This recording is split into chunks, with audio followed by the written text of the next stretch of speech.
Yeah, I'm all good. Channel 5, you good to go? I believe so. You want to just, can you talk into that real quick? I sure can. Yeah, we're good. Okay, great.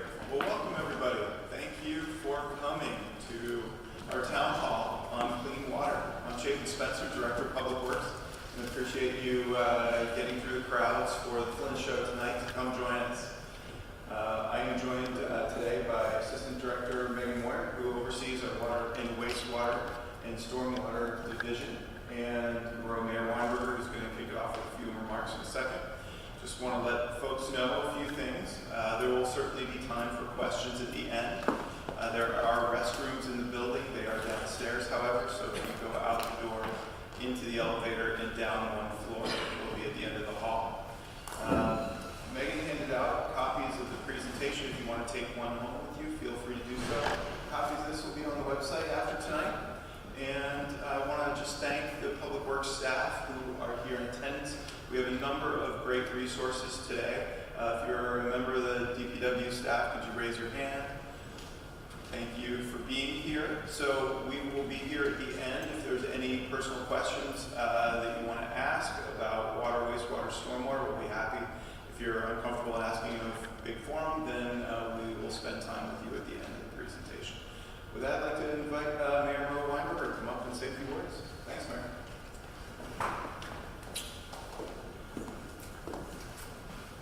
Great. Thank you, Chapin. People probably have some sense for this, but Chapin's job, the way it's structured, is he's responsible for a huge amount of the city's activities in one way or another, whether spanning from roads and bike lanes and sidewalks to this whole world of water, and it is often thankless work. I am very thankful that you, for your leadership, Chapin, in all these areas. I'm very fortunate to have you. I think for those of you who haven't gotten to know Chapin, you'll get to see more of that over the course of tonight. We want to turn this into a conversation relatively soon. Megan has a lot of information to share. I want to just try to hit a few things from a kind of higher level. I'd like to just frame the kind of historical context of this work and say a little bit about that, how I think this should be viewed. I want to talk about the events that led us to the specific 7-point plan that is going to be on essentially what's on the ballot for this November.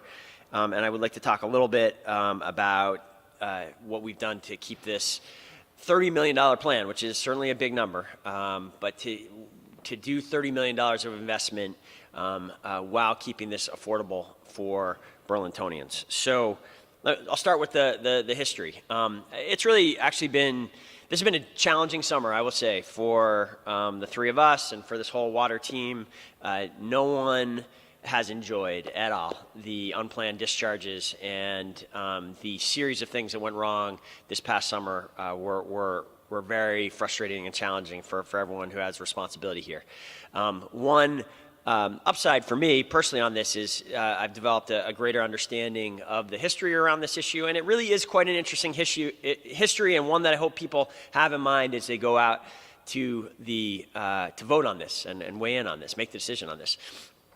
Burlington, in many ways, our whole city history revolves around these water services. A lot of and I'm a little vague on some of the early steps of it, but creating a water system, creating a sewer system were major elements of why we became a city initially, and some of the early work we did as a city in the 1800s. For a long time, for the first, call it 100 years of the city's history, nearly 100 years, there wasn't a lot of attention paid to protecting the lake. There's a lot of effort put into making Burlington work as a city, a dynamic, thriving city, a place of commerce, a place where people can make a living. But the system wasn't originally built to essentially shed human waste straight into the lake. And that's what we did until 1953. And that was a big year when we created the wastewater treatment plant. That was our first effort, really a generational effort to start treating sewage before it was discharged into Lake Champlain. It was not, the next sort of big thing that happens in history is in the 1990s, we became dissatisfied with the fact that even though we were treating sewage, we were not really doing anything to protect the lake during rain events, during these stormwater events. That starts to change in the 1990s. And I say that, and Megan will have some images that make this clear if anyone doesn't quite understand how the system works. But essentially, when it rains, the water from the storm flows into the same pipes as the sewage, at least in a big chunk of the city to this day. In the 1990s, a big bond, more than $50 million bond, was passed to change that in two ways. First of all, we separated some of the sewers and created a partially separated system. Where it was impractical to do that, what we did is build this vortex, this ability to treat stormwater during these wet weather events. And ever since then, hundreds of millions of gallons of combined wastewater, stormwater flow has been treated out of that main plant that is at the base of the city, right by the bike path, down by Perkins Pier. And even in a tough summer like this, we have treated where we had these unplanned discharges and we had a significant amount of combined flow into the lake that we are not happy about and want to fix. Even with that, this summer we treated a historically high amount of water, 300 million gallons or so, million gallons of this combined flow because of that system that was built. The next big thing that happens in the history is in 2009 when the city of Burlington became the second city in the state to create a stormwater utility. A utility, in addition to our water utility and our wastewater utility, that's purpose was to make further progress with our variety of stormwater issues. Because what we did back in the 90s took us a long way in the right direction. It didn't address everything. We still had these combined sewer overflows that Megan will describe in a second. We had times when the system was essentially overwhelmed by the magnitude of the rain event and concern that is something that is getting bigger with global warming. In 2009, we actually created a new utility with new fees that appear on your water bills that give us resources and capacity to make further progress. And we have. Since 2009, there are still 5 of these CSO points around the city that used to go off dozens of times every summer, whenever there was a larger rain event. Now it's a pretty rare event that these CSOs, for 4 of the 5, it is very rare that they go off at all. There is one on Pine Street that goes off frequently, and that's part of the plan to try to address that, and we'll say more about that in a second. I put this 2018 initiative now, this $30 million 7-point plan that is, the council voted on Monday to put before you as the next significant chapter in this long effort now, more than 75 years old, to find a way in which we can have a thriving, healthy, vibrant city that is in better balance with the natural resources around it, and specifically is in much better balance with Lake Champlain. We've come a long ways over the last 75 years. This plan, well, first of all, make sure we don't backslide, go in the wrong direction, which is what in some ways this summer was. We had things breaking and things going wrong that haven't been going wrong in recent years. Not only to do that, but actually continue the forward progress. Let me say a little bit about this $30 million plan without the details Megan will provide. I just want to talk about, I think in some ways this may feel like this plan came together quickly, and I've heard some sense out there that this came out of nowhere. It didn't. This is an effort that we have been working on for years. As you know, I look around the room. I know many of you are longtime Burlingtonians. I think you're well aware that this summer we are doing more infrastructure work than we have been doing in a long time. We have more road work going on, more sidewalk work going on. than in many years, if not ever. And really, for the first time in maybe ever, certainly in decades, we are proactively replacing water lines. That effort we kind of all put under the umbrella of the Sustainable Infrastructure Plan. And that work is being funded by the votes. There was a couple votes that you made back in 2016 to make new investment in these areas.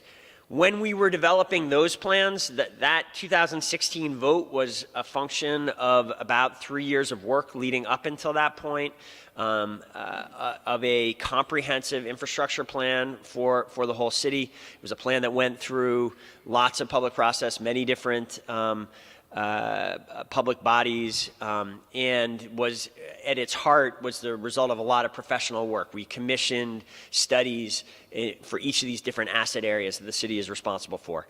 We started and did a lot of that work that is now part of this plan, began back during that effort. At a certain point, it became clear that there were reasons to delay the wastewater and stormwater work and not have it part of that vote back in 2016.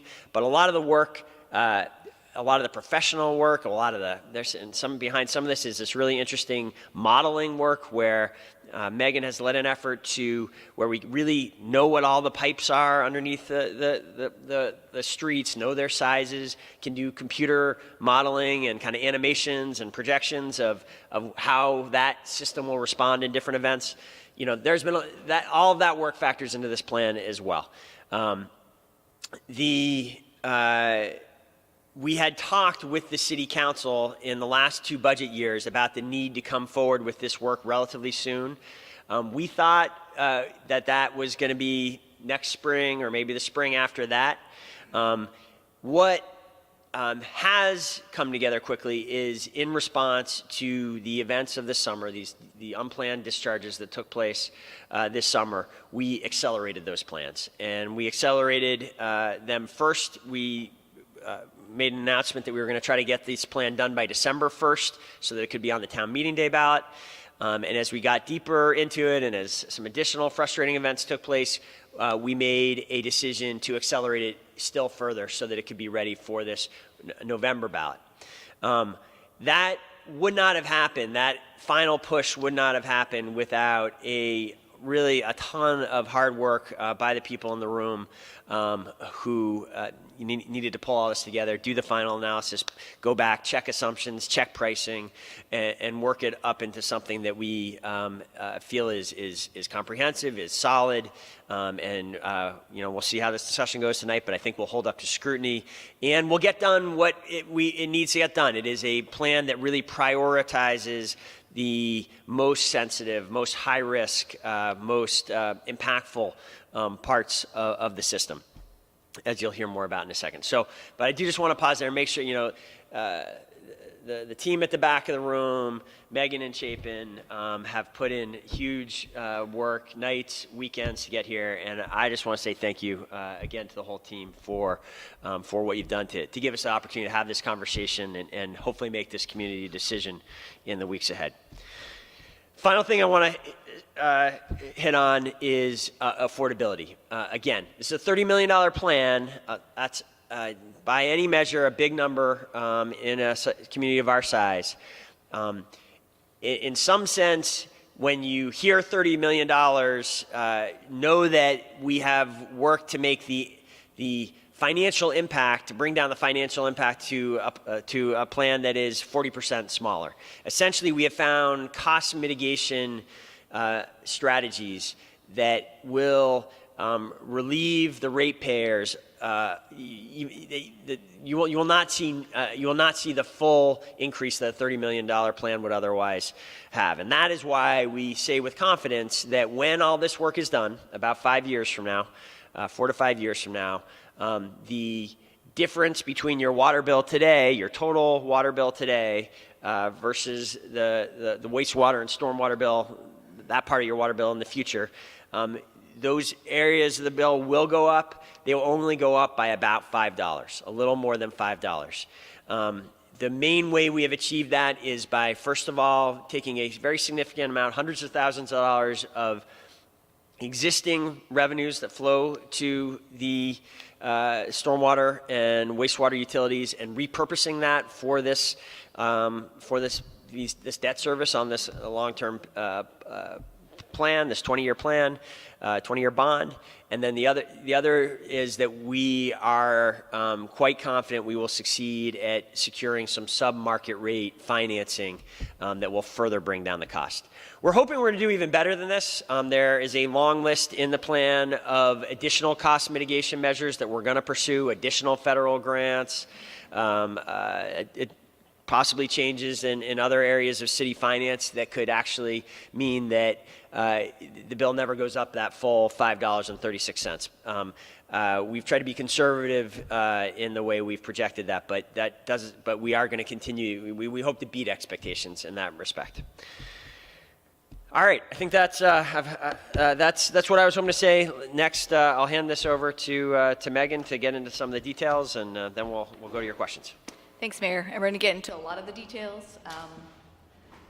The Mayor did a great job of encapsulating roughly what I'm going to talk about tonight, but I'm hopefully going to be putting some pictures and some numbers to everything that he said so that you guys can really understand where all of this came from.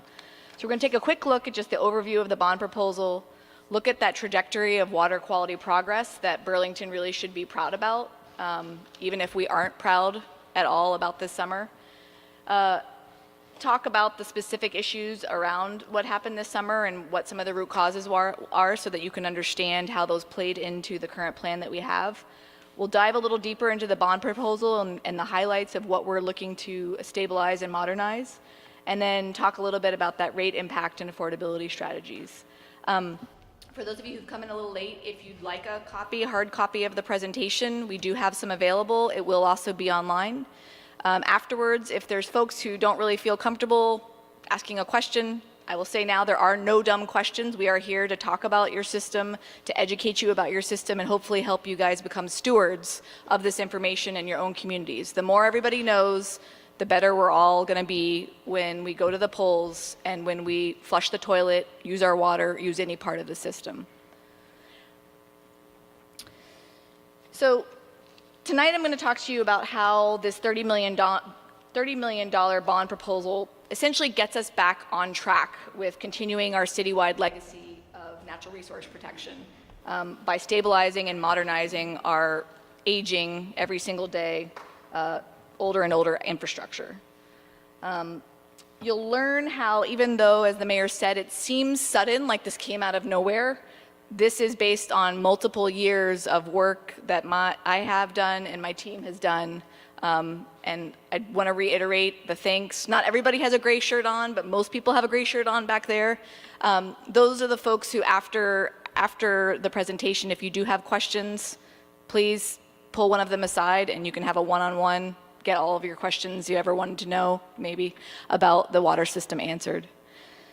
The $30 million plan is roughly comprised of about $20 million for wastewater and $10 million for stormwater, and does represent approximately a $5.36 increase for the typical single-family property owner on your water, sewer, storm, utility bill. This is not on your tax bill. This is on the bill that you receive every month and is based on how much water you use and based on what your classification is for stormwater in the city. One last thing, and this map I believe is on the website that we will put the link up, but it's important to note that these investments are throughout the city. If I can move this. The investments are throughout the city. We're not doing them only in the Old North End or only at the wastewater treatment plants. They are going to be benefiting the entire city. So this really cool trajectory of our progress. As the mayor said, before 1953, our sewage went into Burlington Bay and into our rivers completely and totally raw. No treatment whatsoever. Pretty gross. In 1953, main plant was constructed. In the 60s, it took us until the 60s to actually get to building the plants that the North Plant, which is at the end of North Ave, at the very tippy top of North Ave, and then Riverside, which is the plant on Riverside Avenue right next to the barbecue donut place. My little joke is you're on Riverside, you smell donuts, you smell barbecue, and then you smell something else. That's East Plant. 1994, really great year from the perspective that folks realized that we had a continued problem. We had handled and improved how we were treating our sewage, but we were letting go millions of gallons, at least 170 million gallons, estimating more in the 300 million gallon range, was going into Lake Champlain every time it rained. 2009, stormwater utility, and then this intensive capital planning effort. So backing up a little, just to make sure everybody's using the same jargon, what is a combined sewer? What is a combined sewer overflow? So part of being an old city, and we're one of about 750 remaining CSO communities in the United States, it was an old city, and when it was built, people were just excited to get the water and the sewage away from them. They put one pipe in, and that's where the sewage went, and that's also where the stormwater went. Under normal conditions and under small storm events, this works fine. The sewage coming from your house gets to the treatment plant and gets that treatment that we established in 1953 and then upgraded in 1970. Under really large storm events, the system can't handle it. The pipe's not big enough. And if we didn't have relief points, which are called combined sewer overflow outfalls, the mixture of sewage and stormwater would be surfacing on streets, would be flooding many more basements. It does still sometimes flood people's basements if they don't have a backwater prevention valve on their home, but that would be happening on a much more frequent basis without these relief points. It doesn't mean it's not gross, it's just the way the system was built, and it's something that we inherited as a lot of New England communities did. Doesn't change the grossness, but it is important to know that combined sewer overflows, when we have to report them, after 2016, the state passed a law where, and we're very much in favor of this law of public notification, that when these things happen, we have to tell the public and we have to post it in a public place. Those overflows, when we report them, we have to report the total volume. About 90 to 95% of that total volume is stormwater. So if it was a separated system, it would be like all of the other stormwater outfalls. It does have sewage components, about 5% of it is sewage, but it helps a little bit when you're looking at 100,000 gallons to know that it's not all raw sewage, which sometimes gets depicted in the media.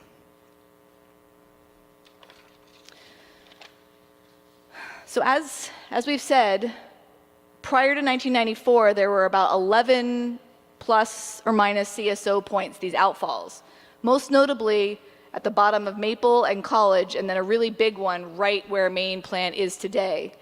And about 170 million or more gallons, million gallons of sewage was going into our nearby water bodies. Completely, utterly unacceptable. I don't know if anybody was here in those days. I have heard people talk about being on beaches and seeing things wash up. Does not surprise me that that might have been happening in this time period with the volume that was going on right near onshore inside the breakwater. So what did we do? The mayor mentioned this $52 million bond. One of the first things that we tried to do with our collection system was to try to eliminate these CSOs through separation. So a lot of the city, about 75% now, after this phase of the project, did put in two separate pipes. So there's a pipe that goes and it carries only raw sewage to the plant, and then there's a pipe that carries the stormwater from the storm drains. This is good for mitigating the acute impact of those CSOs. We now know it's very bad from a long-term water quality perspective. Stormwater is not clean. It's cleaner and less icky than sewage, but it is not clean. It has nutrients, it has sediment, it has bacteria from pet waste, it has all these different things that is not getting treated for the vast majority of the separated system that gets into the lake. Okay? So in part, we knew that it wasn't necessarily the best idea to separate everything. Additionally, complete separation was going to be really, really expensive. I don't know how much that bond would have been if we had tried to separate the entire city, but it probably would have had at least a 1 in front of the 52. It's that expensive. If you can imagine trying to dig up all of the streets and put in new pipes in downtown where there's already all these existing utilities. In some cases, buildings already have their waste and storm flow combined within their internal plumbing system, so you can't necessarily just snap your fingers and do the separation. But it was also because of this long-term water quality impact. So this is a map. The purple area is the remaining combined sewer area that drains to main plant. There's a little bit of combined sewer that drains to Riverside or East Plant, and then a little bit here in the new North End that drains to North Plant. So because we couldn't separate and we didn't think it was cost effective, the other strategy was to provide the best treatment possible to these combined sewer flows that were previously running off into Burlington Bay. The main feature of this was to enhance the capacity of the plant overall to actually be able to provide full treatment to the entire, full treatment to small storms and to a good portion of any storm that even happens. When the storms exceed the capacity of the whole plant, so all of the treatment practices, it still gets really good treatment through enhanced screening and what we call the vortex, which basically the water comes in and it comes in at an angle, at a tangent, so it swirls around, which enhances the amount of solids that will settle out. The most of the solid material that comes out of that vortex actually goes back into the plant to get full treatment. The other thing about the vortex is that it has a really quick acting disinfection agent. So the main acute water quality issue with CSOs is the bacteria, the elevation of bacteria in the water at the discharge point. Because of this vortex, we're able to keep those bacteria levels well within water quality standards when everything is working well. We also, as part of that project, extended the outfall further out into the lake. I believe, Steve, it used to be right on shore. It then went about 1,000 feet out, and then with this project, we extended it another 1,600 feet beyond the breakwater and put in another diffusing system. So it helps to diffuse the area so you're not having just a pipe with material coming out.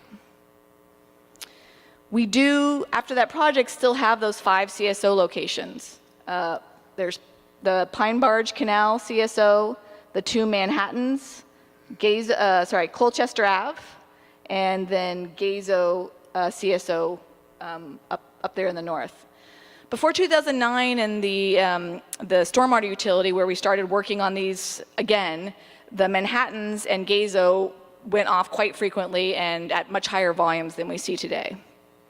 Today, our main problem child is the Pine Barge Canal CSO. It is much more active. It's gone off now with last night 9 times.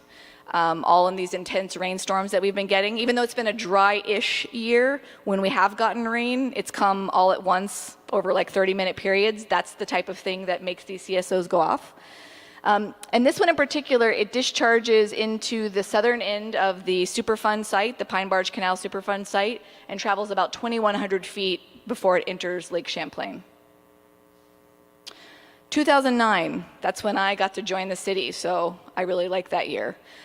When we created the second in the state stormwater utility, which created a dedicated funding stream, which enables us to leverage grant funding, have dedicated staff, all these different types of things. It was created largely because there were all these new regulations that were coming down the pike, but also because we had this continued CSO problem. And the CSO problem is really a stormwater problem. It's driven by rain, not by anybody doing anything wrong, just by the rain, which unfortunately is on an increasing trend, this intensity piece. One of the major benefits of creating the stormwater utility is we use that as an opportunity to create a much more stringent stormwater ordinance. So if we didn't have the stormwater ordinance, people would still have to get stormwater permits from the state, but the state only requires stormwater permits at this point for projects that disturb or create an acre of impervious. There's a ton of projects we all know in Burlington that are well below an acre, you know, and so we needed to create a program that we were going to capture more of the projects and leverage them. How do we do that? Not only do we manage them or require them to manage 100% of the runoff from their new impervious, the biggest advance was that we started requiring them to manage some of their existing runoff. So I don't care if you have a parking lot and you're doing a building. In the old days, you wouldn't have to do anything because you weren't making any more stormwater runoff. We're actually asking you to make it better by through models, you can show what the runoff would be if half of that parking lot was grass, and come up with what your sort of release rate is. So with every one of these redevelopment projects, we're actually filling the hole in that we've dug for ourselves. Large projects, in addition to meeting those stormwater criteria, if they are adding, if they're increasing the overall sewage flow substantially, we require them to take off even more stormwater. In most cases, they've already taken off all of their stormwater from their project, and so we say, hey, we've got these 2 catch basins on North Avenue that are still connected to the combined sewer system. You're going to need to pay to help us infiltrate that water so that you're making things even more better, making things betterer for our stormwater system. So examples of that would be Cambrian Rise, City Place Burlington. Those are projects that, yes, are adding to the overall dry weather sewage, but they've made substantial gains as far as the stormwater impact. Is everybody still sticking with me? Still interesting enough? Okay. We've been able to do a lot, about $1.6 million worth of wet weather mitigation projects. First in 2010, the project almost killed me, but 2 years of American Reinvestment and Recovery Act money. We were able to take off, I think, about 3.5 acres of impervious surface in the Old North End. And what we do is, so stormwater is only a problem when it doesn't get to do what it wants to naturally, which is fall and then run off and soak into the ground, right? It's a problem because we've covered the sponge with all of our impervious surfaces. So anytime we can infiltrate that water, so in this example, there's storm drains, and instead of the storm drains collecting the water and going to a pipe, which then rushes to either the plant or somewhere else, the water is actually allowed to infiltrate in. Now, we're very careful about where these infiltration practices go. There's a lot of contaminated soils in Burlington. We're aware of that. We scrutinize these locations to make sure that we're not going to be causing an unintended consequence. We look for soils that are highly absorptive. We're not going to put one of these likely in the South End where everybody knows there's clay soil and high groundwater. Things like this are really great for places like the Old North End where there's 65 feet of sand and you can really soak up a lot of water. So because of that work, this is just a frequency sort of count of CSOs. You can see in particular Park in North Champlain really used to go off quite a bit. And since we did that project, we are seeing those frequencies go down substantially. North Champlain and Park did go off once this year. I can't remember which storm event it was, but it was a whopper. But we clearly do have a problem at the Pine Street Barge. It's going off quite frequently. One cool thing, and kind of harkens back to what the mayor was saying, in addition to the models that we've had, we've recently been able to install specific flow meters at these CSOs. So before we were estimating the flow based on some characteristics of the pipe, and now we're actually able to tell you exactly how much came out of that pipe. That's really important for us figuring out what solutions, right? If we're just doing estimates, we don't know exactly what size things to build upstream. But if the tighter numbers we have, the more optimized and hopefully the more cost savings that we're able to implement for you guys, the ratepayers. Are you ready for my super wonky, like, who here likes numbers and graphs? Okay, I'll keep some of you happy. So this is my graph that kind of captures the current picture of our water quality world, even with the really terribleness of the summer. And as the mayor said, it's probably been the most professionally disappointing 6 months of my water resources career thus far. But what it's showing is, if you think over here, this is the graph of what we know was going out into the Burlington Bay, 170 million. It's likely more, which is why it has the arrow. And when we start to look at how much combined sewer flow we've treated, this blue bar, 211 million gallons of combined sewer that has gone through the entire wastewater treatment plant. So grit screening, primaries, biological systems, secondaries, and the disinfection area. Like, it's getting the same treatment that your sewage is getting, which is a lot cleaner than any of the separate stormwater outfalls. About 105 has gone through that vortex system. Not as great a treatment, but we can ensure that at least the bacteria issue has been addressed when it goes through there. This red bar here is what went wrong this summer, in which we had plant infrastructure and process issues, which did cause overall the release of about 12.3 million gallons of, in most cases, partially treated, but not fully disinfected. So the bacteria levels leaving the plant were unacceptably high. This other little number, and I have a pie chart to break it out, so I guess this isn't my only geeky slide. This is what the CSOs, those combined sewer overflows out in the system discharge. This is not abnormal for what we've seen in the past. So yes, big problem. Yes, problem, but not because something was going wrong. We knew about this and we're trying to fix it. I just want to, because this is often a misunderstood point, that, 13 million, almost 13 million gallons there has sometimes been characterized, even including by the media, as raw sewage going into Lake Champlain. Oh, and Megan anticipated this. All right, I'll let her speak to it. But it's important to understand it's not all sewage. Correct. So what have we been doing with the last few years? As the mayor said, we have been working really hard to develop better plans. 2017, we did a 10-year capital plan for all of our wastewater systems, our pump stations, and our 3 plants. The period 2014 to 2017, even until today, where people were out looking at an outfall, where we did a stormwater outfall assessment. We did the first phase of our sewer pipe assessment, where we're actually putting cameras into pipes, looking at what the pipes look like and using that information to make better decisions.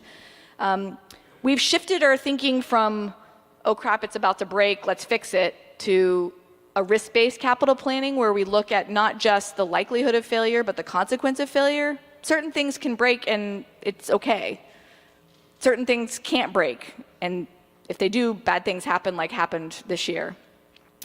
And then all behind the scenes, and this sort of is a foreshadowing of the future, we've been working on integrated planning, which is all of these new regulations that are coming down the pike, the Lake Champlain cleanup, stricter combined sewer overflow regulations, stricter stormwater regulations. We have to figure out how to deal with those in the long term. Not ready with all the answers for that. It's work that's ongoing and will continue to happen while we're implementing this plan. When you look at the results of our capital planning, it is a little stark. There's been no comprehensive upgrades made to the wastewater plants since that 1994. So they are approaching or well past, in some cases, their useful life. And these are just some examples, a bromine pump, which is 24 years old, that's really critical to making sure we disinfect the combined sewer flows. Corroded metal components with literally Band-Aids. Corrosion of metal that's so bad there's not a lot of stuff left to, even if we got the welder out. These are things that have to be addressed because they're part of making sure we produce the high quality water that we do every day. There are about 11 critical pump stations. We have about 25 total stations in the city. These are pumps that are in low-lying areas. So if you live at Crescent Beach or if you go to North Beach, those areas are lower than where the plant is, and so you have to pump the water back up to the gravity system to get it to go to the plant. So they're pretty critical. If they fail, you can have discharges to the water. A lot of them don't meet the storage requirements. We'd like to have more storage on site, so when a pump fails, we have a little bit more time before the guy in the pump truck comes and has to literally suck it out and take it to the plant. There's about 13 miles of what we would consider high-risk collection pipe systems. These are just some examples of sewer pipes with cracks, probably about to separate, a corrugated metal storm pipe with a hole in it. This is what causes sinkholes, if folks remember the DPW truck tipping up in the air, caused by that, where the hole forms, and then as the storm event happens, it erodes the soil that's above the pipe. Your pavement ends up looking like it's fine, but something heavy drives over and can fall through. This is an example of a stormwater outfall that, because of the erosion, has actually separated, and once this happens, it's a very bad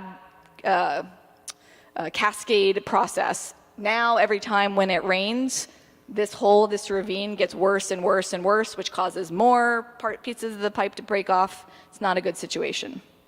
I'm not going to dive into this a ton, but to let you know the organic loading issue that we had, which contributed to the June 2nd, June 4th discharge, we had been tracking the increasing trend of what they call biological oxygen demand. This is the amount of organics that are in what somebody puts down the drain. So a typical residential system puts in a certain amount. Other industries, not because they're doing anything wrong, but because they're handling food products, so whether it's breweries or cideries or bakeries or chocolate factories or kombucha tea, anything that puts more down the drain than a typical residential area is going to have higher loading. So we knew this was happening, and we had started to address it by developing internally an improved framework. We did not develop it in time. We had communicated to the council and to the mayor that these challenges were coming. We knew in FY 2020, so that's next year, that we were going to need to act. But this summer happened, and we discharged almost in total 13 million gallons. A large portion of that was that one event, or 2 days of one event in which we were having trouble with our biological process due to the high strength waste. The infrastructure failures that happened, approximately, as the mayor was saying, approximately 75% of that total volume was stormwater. So we have to report the total volume, but in certain instances, it is in fact largely stormwater. Doesn't mean it doesn't have bacteria in it and that we shouldn't close the beaches. And then this little slice up here, the 9 events that we've had, which is about 90% stormwater, are those collection system CSOs. In each case, we've taken quick action, but those quick actions and short-term actions aren't enough. In order to really fix them and make sure we're not going to be going backwards, we have to do more. Which brings us to our Clean Water Resiliency Plan. 7 points of investment. I'm not going to go through all of them, just going to give you some of the highlights. You have the handouts, or if you don't have a handout, they should be up at the swag table, where we also have dog poop bags and stickers and all sorts of things that we would love for you to pick up and take home. This graph shows the approximate distribution of where the money is going. The large majority of it are the wastewater treatment plants and the pump stations, with another significant chunk on the collection system. And the highlights, the majority of this money is going to that stabilizing and modernizing our existing infrastructure. So nothing new yet. We just got to keep the roof on the house. Our initial focus is going to be those disinfection systems that failed, the ones that caused the yellow slice. We're going to be upgrading our computerized controls. That was one of the things that fails. And we're going to be upgrading them to make sure that they're smarter, more redundant, more alarms, more backups, automatic backups, so that even if somebody's not standing right there, things switch over automatically. We're going to be upgrading the mechanicals for those systems. So one of the issues we had this summer was that a valve had failed at the disinfection system, and the disinfection agent couldn't get to where it was supposed to go. So that's going to be upgraded. We're then also doing all of the other high-risk critical infrastructure at all 3 plants, Main, North, and East. We're going to be working on 11 of the the highest risk pump stations and upgrading 13 miles of sewer, combined sewer, and stormwater collection systems, as well as 5 of the worst 11 outfalls. As far as the improvement side, how are we making things actually better, not just preventing backsliding? We're going to be continuing our mitigation work on that untreated collection system, combined sewer overflows, and the combined sewer flows to main plant. So anything that we can do above a CSO is going to help that CSO, but at any point, anywhere in the city, if we do a project at the combined sewer system, it helps main plant provide even more treatment to more of the flows that reach it. Because Pine Street is challenging and will likely continue to be a challenge because of the nature of the geology and the bedrock and all of the characteristics of the south end, we're going to look into the feasibility and cost benefit of actually building a satellite disinfection station. So if Pine Street's going to keep going off for some likely extended time period, is there something that we can do to knock down the bacteria even further if we determine that that is driving beach closures? There's likely other sources of bacteria in the Pine Barge Canal. There's a ton of birds that hang out right in the canal and also right at the outfall. Those all add to bacteria. So we're doing some additional studies to determine, okay, what are the biggest components? Because we could disinfect the CSO all we want and still end up with a bacteria problem right there. We are going to be implementing a tiered industrial pollution prevention program, not just for breweries. We're going to be looking at all of those industries that handle organics. And coming up with appropriate programs to make sure they're managing and diverting their waste instead of putting it down the drain and affecting our public system. And then so that we do better in the future, we're going to be trying to implement a more modernized asset management system using a computer-based maintenance management system where all of the records and all of the information lives in one place instead of people's heads, which unfortunately is the nature of the business. So $30 million. The good part is that there won't be any bond-driven rate impact until FY21, which is July 2020. We calculate that the maximum bond-driven rate impact, so we hope that it's going to be even less because of a number of different strategies that we're looking into. The maximum impact on your water, sewer, stormwater bill, not your tax bill, after 5 years would be $5.36 a month. This is calculated for a property that uses about 600 cubic feet of water. So if you want to know if yours is going to be $5 or $4, you could look on your water bill and see it tells you exactly how much water you use, and that's going to be a driving factor. This impact is after we've already applied 2 key rate mitigation strategies, which are saving you 40% over what it could have been. We're leveraging the Vermont Clean Water State Revolving Fund, which has about a 2% admin or interest fee compared to typical bond market rates, which are now in the 4% range. It's not without its challenges. It has a lot more paperwork than just buying a private bond, but we believe the cost savings are significant enough that we want to do this. And we're also leveraging existing capital funding that we've been building our capital line over the years. It's not enough to really get us to the 30 million, but it has enabled us to have funds that we can kind of reapply to the debt service. There are additional state grants. We're going to be, looking and seeking and applying for all the grants that we can. And one thing that we were already interested in, and the council actually put in the bond resolution as a requirement of us having this bond vote, would be to look at alternative rate structures and affordability programs to make sure we're doing everything we can to keep our water as affordable as possible. That might be discount programs. It might be figuring out plumbing conservation programs if we can help people use less water by having low-flow toilets, low-flow fixtures. That helps your water bill. We are even looking into whether or not there may be funding to help people pay for or provide loan money so that you can improve your private sewer lateral. A lot of folks don't know that the pipe between the street and your house that carries your sewage is entirely on the property owner. And so when that breaks, it can be thousands and thousands of dollars.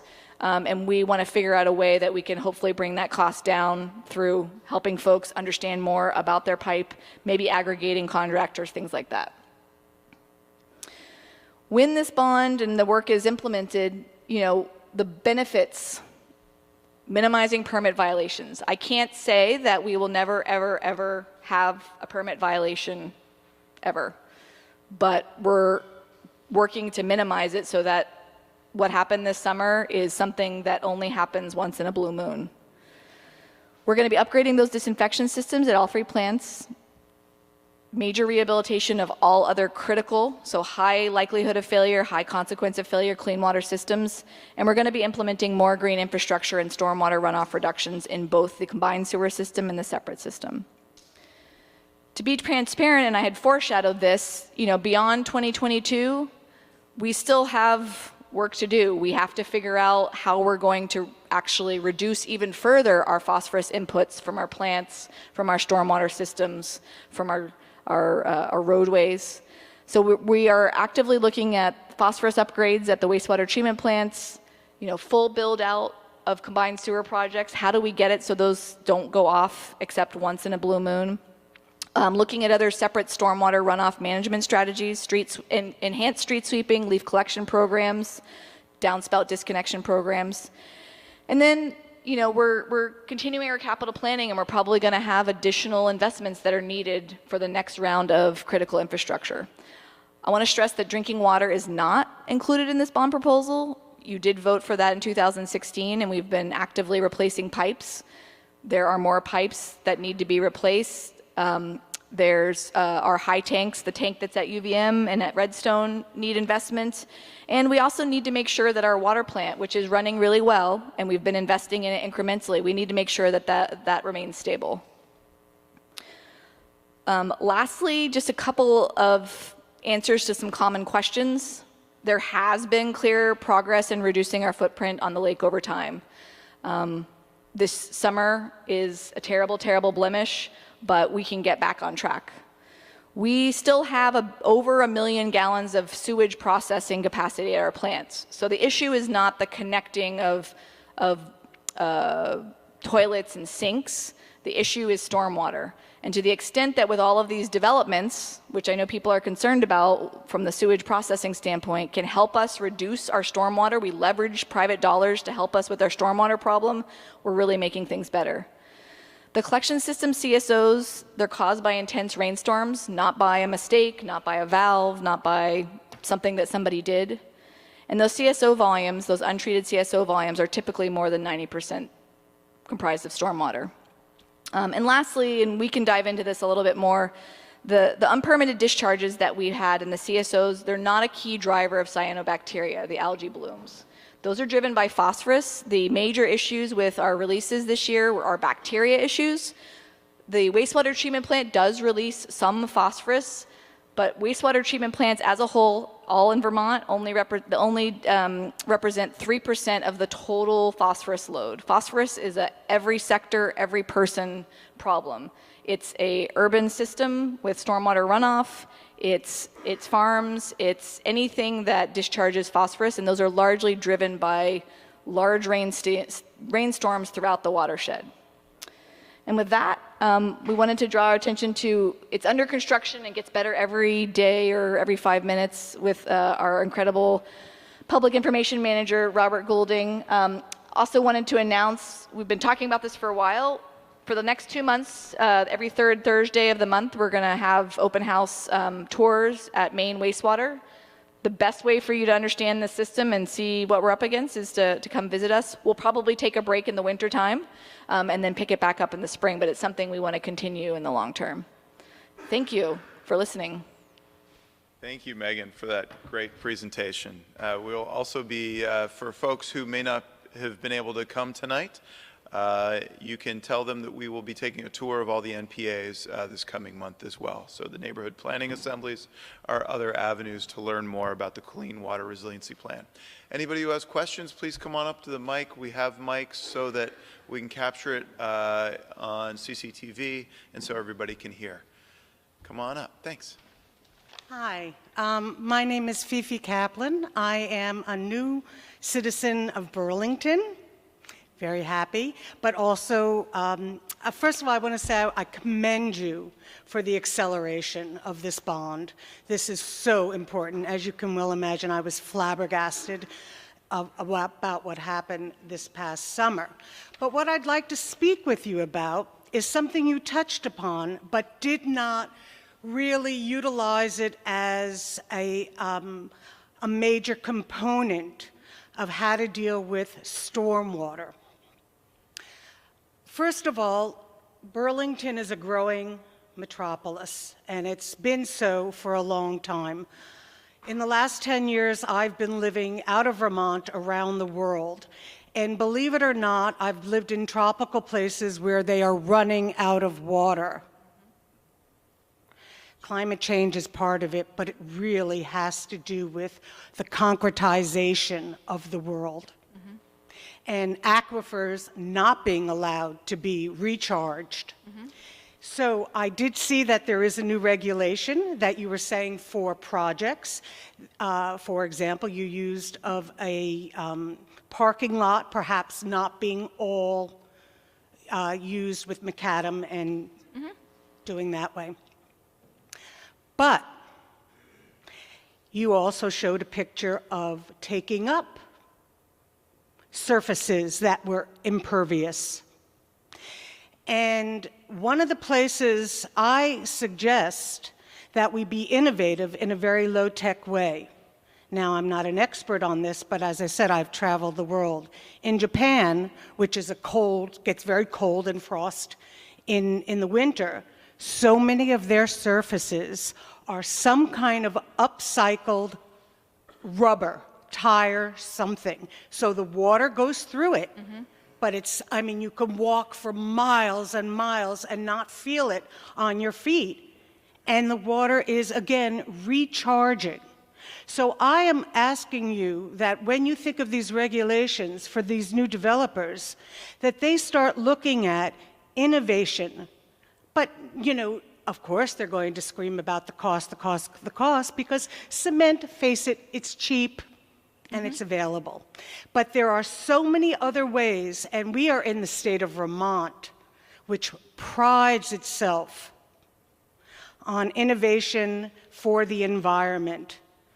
And these are the kind of mitigating factors that we really need to start utilizing, or else this city is going to begin to have a lot more big city problems as we increase in population, which means more development. Let's do smarter development. 100%. I agree with everything that you said, and one of the reasons, and I didn't talk a lot about it, is our strategy for dealing with stormwater, our primary strategy, the one we look at before we look at anything else, and the one that myself and Jenna Olson, who's the stormwater program manager when we meet with developments, our first place that we start from is green stormwater infrastructure, which it's similar to the sustainable urban development, some of the other things in Europe. It's the same idea that we don't need to put in tanks and ponds and what we call gray infrastructure if we can leverage Mother Nature and do what she's been doing all along. So some examples, and you can't see perfectly here, but a lot of what we're trying to do in those projects that there is money for in this plan are to either go subsurface to do that infiltration if we can't do our ideal strategy, which is stormwater bump outs, which are planted areas. So instead of raised beds, they're concave. I saw that on the new park, the redo of the retrofit of the park. Right here. So more and more, we hope that you're seeing examples of that. South End City Market. Anybody been there? It's awesome. You don't die parking. That's why I go there. The median in the middle of the City Hall South End, that's a bioretention. So that water is running from the impervious surface, and instead of medians that are perched and do nothing other than just sit there, it's actually a functioning area with perennials planted, all of those things that we can never recreate that Mother Nature does. So I am 100% on board and should have re-emphasized or emphasized more that our major strategy is green infrastructure. Not just because it works better for stormwater, but because of all of the other co-benefits. If I'm going to take your dollar, it'd be great if you wanted to give me all the dollars just to manage stormwater, but I need to be managing other things. I need to be doing traffic calming, increasing greenery, decreasing the urban heat island, adding tree canopy. We're totally on board with what you're talking about. Well, that's great, but I will say I did look very, very closely at the plans for the park. Are you talking about City Hall Park? City Hall Park, and there is an increase in hardscape. And there is a lessening with the taking out of the trees. There will be less trees. Yes. And those two things are in direct opposition to what you just laid out. On balance, because both myself and Jenna have scrutinized that plan, on balance, the amount of stormwater treatment that is being provided is going to be much greater. The erosion, so if you go into the park right now, all of the compacted areas, there's dirt deltas at every sidewalk. So that plan is not going to only be handling the increase in impervious surface. There is some increase in impervious surface. One of the rain gardens, the central rain garden, is a bioretention area, just as we talked, using Mother Nature. I saw those. And it's actually going to be taking water from St. Paul, water that Right. currently just keeps on going. So I just want to say to you that, again, I think we do share a lot of the same concerns, and we are heavily involved in that project, and we are making sure that we are doing so much better from a stormwater perspective, even if there may in the park be less trees. On balance, the entire downtown, with some of the strategies that we're doing, I believe there's going to be not just more trees, but healthier trees. We can plant all the trees we want, but if they're not healthy and their tree canopies are not substantial and they don't have supportive soil environments, they're not going to do as much for stormwater as they could with where we're going with how we manage our urban trees. Well, Great. I will just say that the soil around the world is dead because of the policies we've had. I just Absolutely. want to ask you one thing about this bond, because One last question, and then we definitely want to sure, move on to other sure. people. Why is there no part of the pie for what we were just talking about, for either mitigation, for ripping up old places that have the macadam and the cement, removing it and allowing there to be more water penetration to the aquifers? So the green slice of the pie, the 4.12 million combined Yes. sewer and stormwater retrofits, I colored it green in one of my slides. Okay. The high priority where we start is green stormwater infrastructure. So Okay. there's a fairly significant amount in there to make sure that we're able to do exactly the practices that you're talking All about. right, so removing existing. I don't know if we are going to do, there's a couple of roads that if I ever get my hands on them, I will do a road diet. But the major strategy there is if you have a roadway that currently just has storm drains, to implement things like bump outs, so removing Yes. the impervious and allowing the stormwater to access Mother Nature. Okay, thank you very much for your welcome. work. Right. Thank you for your questions. Just quickly, Chapin, just want to add, it's not just what the city, one of the parts of that question, I think it's an important part is, it's one thing for what the city itself is doing, there's another question of what we're requiring developers to do. Since 2009, Megan went through some of the regulations that we have unique to Burlington, additional requirements on developers. We, in the recent zoning work happening over the last couple of years, have sort of doubled down on that strategy, and for developments in the downtown, essentially the new sizable new projects in the downtown need to function, have the stormwater characteristics as if they were meadows, as if they were green fields. And in some cases, that's exactly what the developers are planning to build in response to that regulation. If you look at the plans for Burlington, City Place Burlington, there's a lot of green roof as part of that plan, which is, explicitly using kind of these plantings to provide that stormwater function. Where that can't be done there, they find ways to do that in other ways with these big tanks and with greater retention. So, it really is, it is a frustration that so often that there's this misconception about what's driving our problem.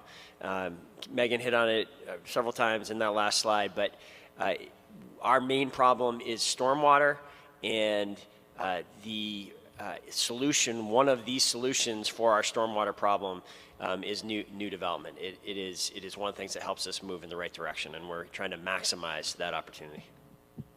Thank you for your Hi, patience. Jerry Manick, Kingsland Terrace. My wife and I have toured the sewage treatment plant. The manager pointed out two problems with the rotating tanks that aerate the water. One problem is that the smell is unbelievable unless the wind is blowing directly from the east, which doesn't happen very often. I can attest to that because I had at one time a mooring on Perkins Pier, and every time we went to our boat, it was noticeably very bad smell. The other problem with those tanks, the aerobic tanks down there, is that vandals go along the bike path and throw stuff over the fence into the rotating tanks, which then blocks the rotation, which means the tanks have to be drained and the jam cleaned out, and then the tanks refilled. So it's downtime for the aerobic system.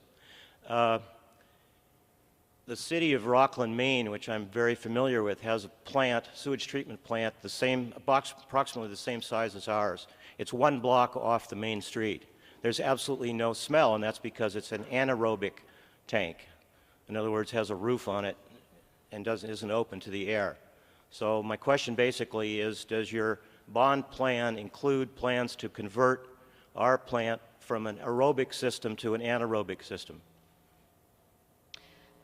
It does not currently. I actually had a conversation with somebody today. They can raise their hand.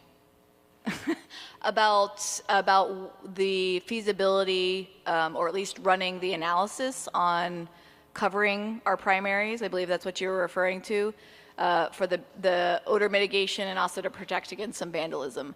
It's not something that is in this plan, but if there's money for it and it's cost effective, I do think that there would be benefits because it's on the waterfront and because it's close to the marina. And I certainly would love to have one less problem of managing a challenge, which is that wastewater is made of people's sewage. So it's something that we are looking into, but it's not explicitly in this plan. So I would suggest that you look into putting it on the plan because it's very critical. Yep. Have you been down to Vermont Tech to see their anaerobic system? I have not.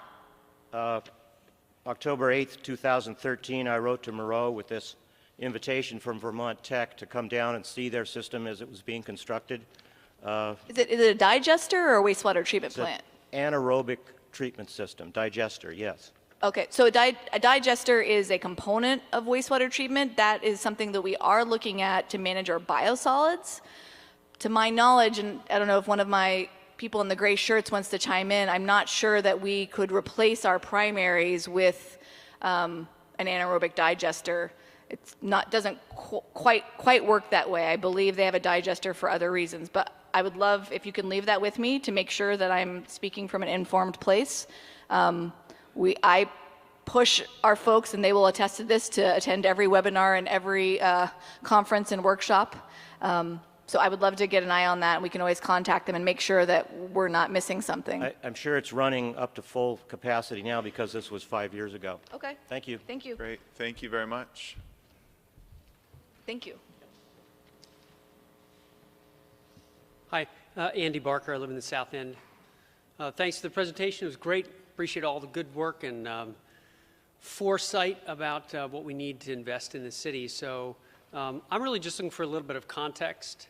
So I think the bond makes a lot of sense. And I think one thing it's important for residents in the city to understand is if we don't pass the bond, there are lots of needs that you identified that we're going to pay for one way or another. And so I'm curious if you've done any modeling about the impact on rates going forward if we don't pass the bond and we only do what we have to do. And I'm assuming that's not a zero number. So when we say it's going to cost us $5.36 more per month if we pass the bond, what's it going to cost us more per month if we don't pass the bond? Mm-hmm. We have not modeled it explicitly. I would love to be able to do that, but we haven't done it for this. I can tell you without a doubt, when we have emergencies, our costs skyrocket. One of the factors when we were evaluating our sewer system was depth of sewer system. Because when we have a sewer system that's 18 feet below grade and it breaks and it creates a giant sinkhole, the economic loss, the traffic issues, the cost to even get to that is huge. So if we can get to these pipes before they collapse by relining them in advance, it saves us tens of thousands of dollars on an annual basis. I think the bigger issue is if we keep having these discharges, the lake is a huge driver of our tourism economy. People will stop coming to Vermont, they'll stop wanting to recreate here, and that's not okay. And that overall may not be on your water sewer bill, but it's Vermont and Burlington is going to feel it. I don't know if Mayor wants to chime in any. I think that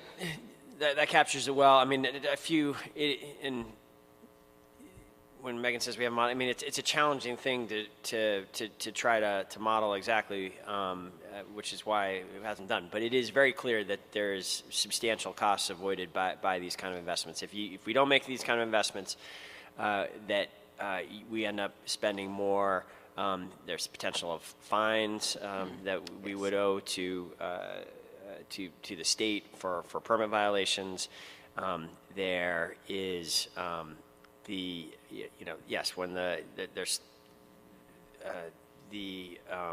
I guess you hit on the roads being undermined and just the difference in cost. We're seeing it in some of the water work we're doing now when we are doing relining as opposed to digging up pipes and trenching. We're able to get, for the same dollar, substantially more mileage on the water side. Same thing is true here. If we're relining these proactively, we're going to get a whole lot more done than in these emergency condition, overtime conditions, digging things up. It's just, clearly there's substantial cost avoidance, and as we, to the degree we can be more specific about that over time. Yeah, I think it'd be great as we continue to develop our fact sheets, even if we can't give you an exact number, to give people examples. That's a really good point. Examples of what things cost. The cost of open digging a sewer, especially on an emergency basis, versus relining.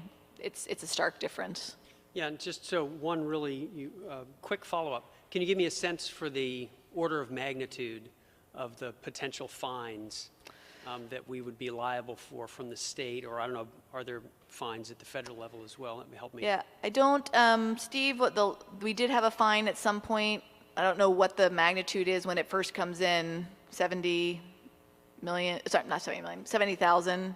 There has been a lot of chatter sometimes on social media about us being fined. The challenge is we don't make profits, so that money does have to come from the ratepayers.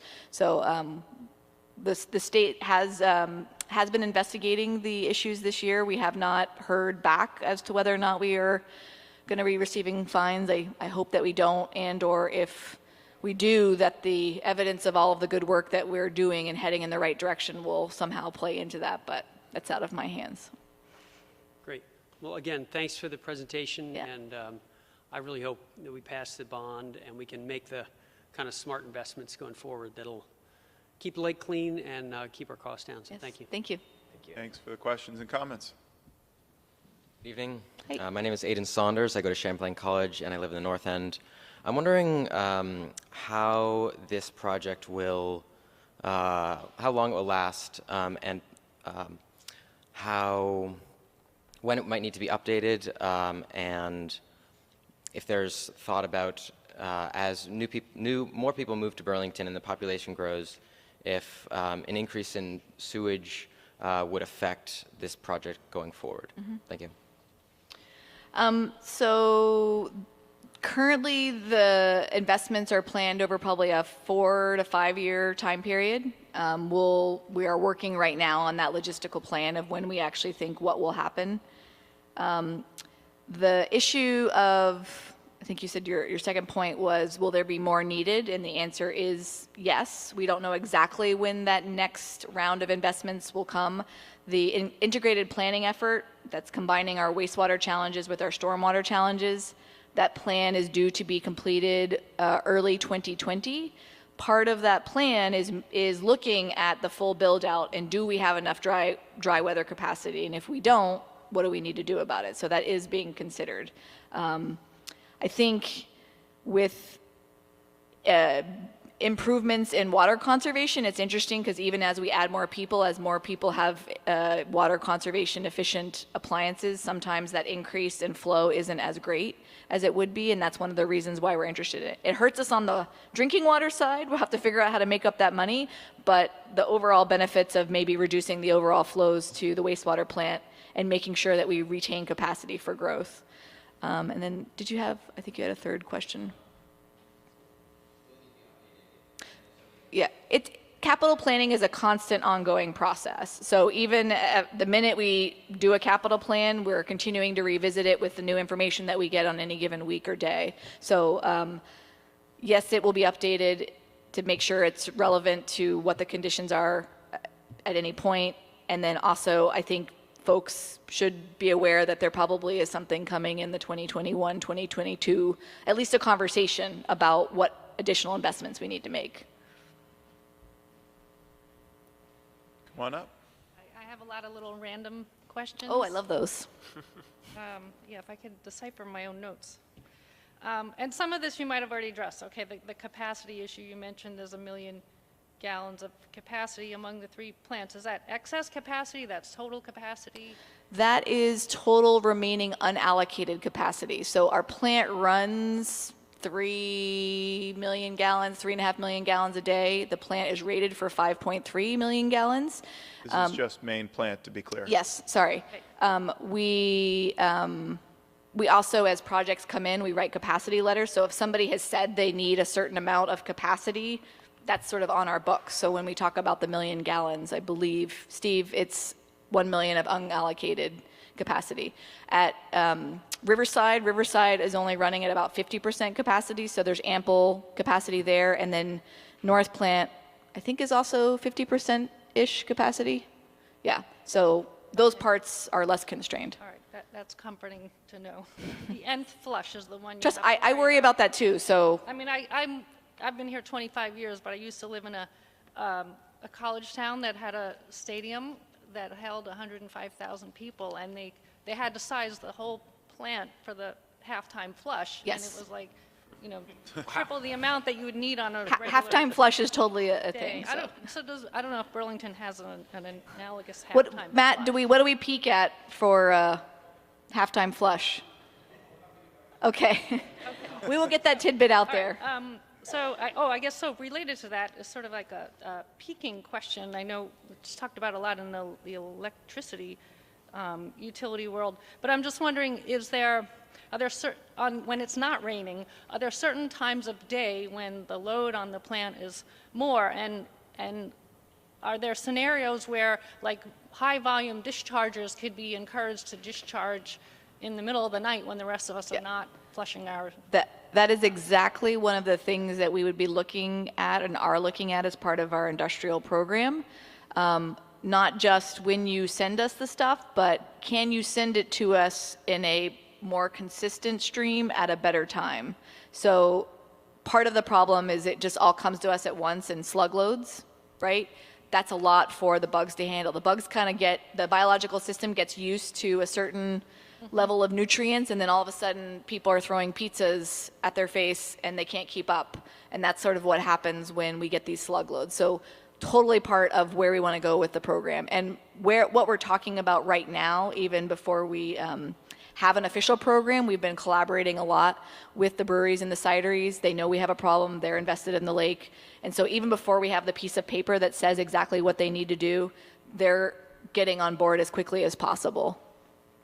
Okay, I think great. I just want to reinforce that last point real quick, just that from my perspective, the breweries, cideries have been helpful partners in this effort. And the city, from the city's perspective, while we do think there's an issue here that is, first of all, bigger than them, that deals with other types of industrial users that are putting off high-strength waste, we want to maintain that partnership. We want Burlington to be a place where these kind of businesses can thrive. We think it's been part of the success story of Burlington in recent years, and we're looking for collaborative solutions that address this issue, but also allow these industries to continue to flourish here.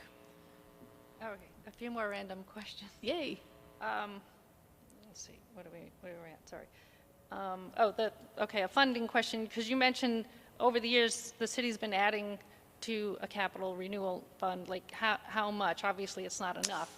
But Let's see if I have and is that just coming out of operating dollars that you set aside every year? Yeah, so this is sort of the trajectory of how our annual capital spending, so our pay-go, not our debt service related capital spending, has happened. And so you can see that across stormwater, wastewater, and water, we have been on an upward trajectory. It's just not enough. We need to basically turn those capital dollars into debt service dollars, because we can buy and pay for a whole bunch more if we spread it out over time. Moreover, These are investments that should last 20 and in some case 30 years. And so we don't want the current ratepayer to be bearing the full brunt of the cost for something that somebody 10 years, 20 years down the line, another generation is actually going to be benefiting from. So that's some of the thinking around making that conversion. Does that answer your question?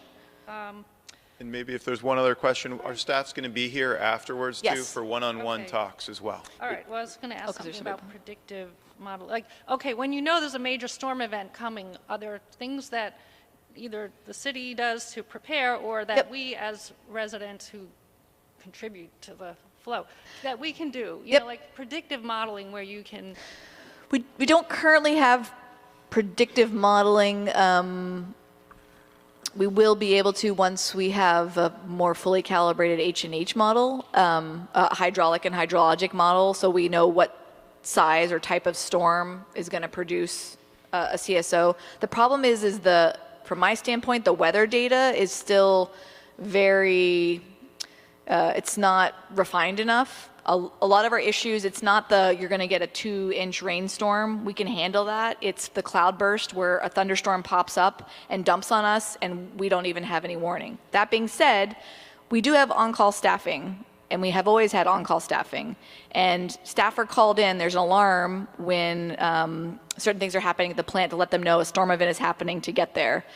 Because of the events this summer, we have increased sort of their responsiveness. So when they know that there is thunderstorms coming, people will respond earlier. We are also looking into whether or not we can get better predictions of rain events or even, not waiting until the flow hits the plant, having our rain gauge tipping bucket the minute it starts raining at the plant, having somebody get online, look at the storms, and then determine whether they need to come in. But someday, I would love to have, like Philly, the CSO cast, where you actually have a map that lights up. Lastly, we actually have alarms at those CSOs. So we don't have to wait. We don't have to send somebody out. We get text messages, emails. The minute a CSO goes off, I know, Matt knows, and then we go into response mode. one other quick thing, you haven't mentioned, I know you mentioned the BOD. Are pharmaceuticals a problem in our wastewater, or you haven't? There was a study in there are pharmaceuticals that come in our waste stream. People who ingest pharmaceuticals, you pee it out and some of the byproducts are there. That does come to the waste treatment plant, which is why we're a big proponent of take-back programs and people not flushing them down the toilet in particular. You can't really change the fact that if you're ingesting them. I don't have the study off the top of my head, but if you see, I think Steve Roy may be able to get you something. USGS did do a study where they looked at pharmaceuticals in the effluent. So it's what they call emerging contaminants of concern that we're keeping our eye on. It's not something the wastewater treatment plant can easily handle. It's almost more of a cultural issue. Before I take one more question, Councillor Hartnett, did you want to say something on that last point?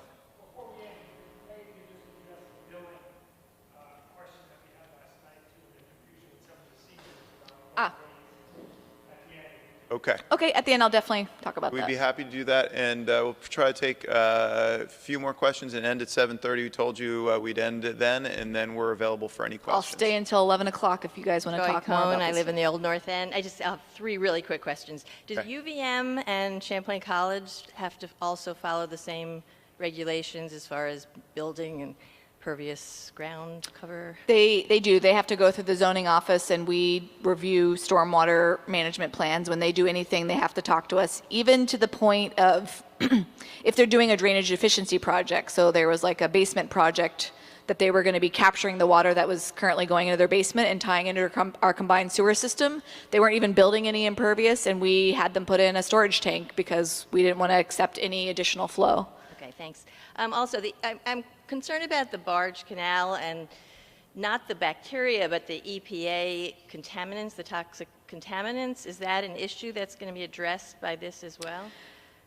That's a little bit outside the purview of local entities. It's more of a... Well, I mean, we can speak, I mean, there's been decades of work on that, and when that, there have been times, essentially there's a cap in place that is designed and generally function successfully to contain those contaminants. I don't believe we think that there's any real. It's the same area of town, but the CSO going off doesn't really interact with that waste Does or not like cause affect that the waste to remedy. worsen in any way. So It's just affecting the water that flows over the top of the cap that he And mentioned. there are monitoring wells, and Yes. we are actively working with a number of partners to make sure that the cap is continuing to hold. Okay, great. And just the back last- on your first question too, just clarify, not only are the UVM is UVM, the hospital, and all Champlain College, all institutions and nonprofits, not only are they subject to the same regulations, they also pay their full kind of fair share of the costs. Unlike on the kind of property tax side, where we have many entities in town that don't pay full property taxes, or in some cases any property taxes, everyone who uses water pays for that water usage. And that's part of the reason why, it really matters whether this bond is being paid for by your water bill. The water costs are spread out over all the water users, as opposed to some of the other bonding, like the high school bond, for example, or the sidewalks and streets. Those are paid for. That bonding is paid for just from property taxes. And lastly, this is pun intended. I don't know if it's just a drop in the bucket, but would having rain buckets at all properties do anything to help this at all? Because that seems like a fairly simple. Yes. Absolutely. We have, and if you want to see Jenna in the light gray shirt, we actually have a residential stormwater grant program. An individual house, if that was the only thing that came to the plant, isn't huge, but you take 10, 20, a block of houses, and if they all captured and kept just a little bit of their water on the property and used it later for watering your gardens or for something else, that would absolutely help. Anything that anybody does to keep the water on their own property and not let it get into the street is absolutely helping, and we have programs to help incentivize that. So yes, thank you. And also a really excellent presentation. And Thanks. good luck getting this bond passed at the same time as the high school. That is a little concerning. Yes. Try to get the two big things going, but thank you. Okay. Understood. One last question, and then we'll address Councilor Hartnett's point, and then depart. Thanks. I'm Lori Fisher. I'm director of the Lake Champlain Committee, and very much appreciate the presentation and the efforts put forward here. I just wanted to encourage you to use all the avenues you have before you when you're going out for this bond, and also when you're billing folks, to use that to promote some of the really good educational materials that you have on your website. I think every time you send a water bill out, you want to be communicating those tips you have to encourage everybody to minimize their impact on water quality. And, one of the things that we often ignore, particularly in the Northeast where we see water is so abundant, is water conservation. That water conservation here is going to reduce people's, rate. Right. It's also a really good thing to do to reduce the stress on the sewage treatment Absolutely. facility, and it's something that everybody can get involved in. And I know you have a lot of information on your website, but I think you want to be doing an ongoing commercial with every water bill you send out. We'd be happy to work with you on that, to just change your chips around, and not everybody goes on the website, so it would be really great for you to be promoting those things with every water bill, helping incentivize it, also showing people, here's a great example where you can see, City Market South End, and explain that. And to the extent that you're putting public dollars in there, put an extra step in there with making sure you do some interpretive signage, so you have those ongoing commercials saying, this is how it's working for you, this is why it makes a difference. And I think that'll go a long way. And again, thank you, and we look forward to supporting the Bond Act. Great. Thank you very much. Do we want to address Councilor Hartnett's question? Yeah, so last night at the Ward 4-7 MPA, there was a citizen who, because stormwater rates, so if you look at your stormwater bill, and if you live in a single-family duplex or triplex property, it likely says in the stormwater section, flat fee, because that is the basis of your stormwater charge. We don't measure everybody's individual house. we come up with an average and then everybody gets charged the same. If you're single family, duplex, or triplex, anything more than 3 units, we are actually using aerial photography, measuring the amount of impervious and charging you exactly based on that. However, it seems it could cause some confusion as the individual thought that she was being charged for her wastewater and her water as a flat rate. And so she had concerns about the $5, thinking that she was being unfairly burdened, which I understand. But that $5, again, is if you use 600 cubic feet. If you use 400 cubic feet, it's a smaller number. Your overall percent increase, assuming you don't change your water usage, is going to be the same as your neighbor, but the dollar figure would be a little bit different. Does that answer, you think, the question? And also, if you ever have questions about the lovely sewer, water, stormwater bill that you get, please call our customer service, 863-4501. And they are more than happy to explain various parts of your bill to you to make sure you understand exactly what you're being charged for.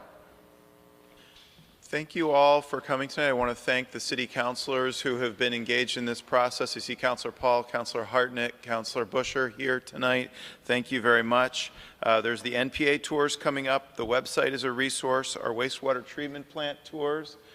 Third Thursday of the month, and staff will be here after the town hall event tonight. Thank you all very much for coming. Thanks.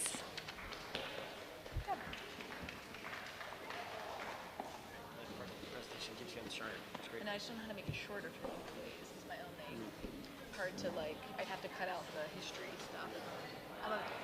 Maybe if you have a chance, if you think there's some slides that are, that's been my